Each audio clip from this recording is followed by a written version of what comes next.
This is a short video just to show you how to manage customer addresses in your eShop account. First stage is to obviously log into your account, so I'll just do that now. And then go to your account. And there are two ways basically of entering customer addresses. They can be done through the account addresses function here.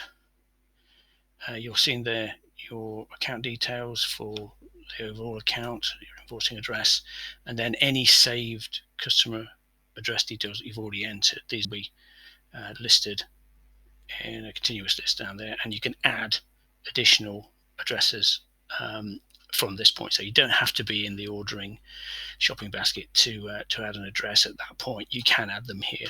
So simply do that. Put a first name in.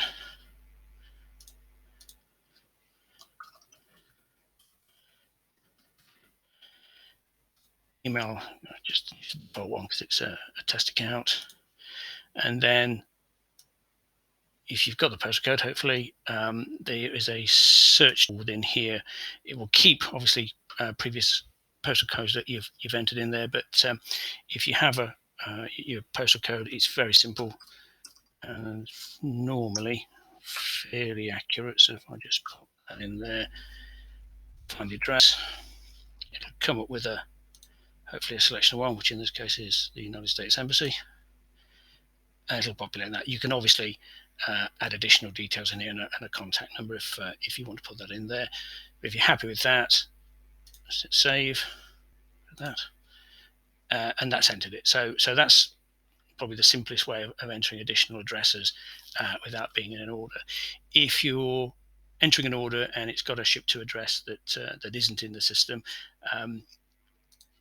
again in the shopping cart, I've already got a product preloaded in here, so I'm just going to check out. What it will do at this point is it will offer up all of those saved addresses that you've currently got in there. If you need to do you don't have to scroll through these. If you just have your cursor over that address field, if I put now, say I want to ship something to the Embassy of Cameroon, just the first couple of letters in, it'll find it, and then away you go and populate. You can, as I say, go back. You can add an address in here, so there's nothing. If the address in there isn't, again, address function in there, and you can enter that. It populates. That's out the address. But if I want to go, let's have a look. I'll just use ours.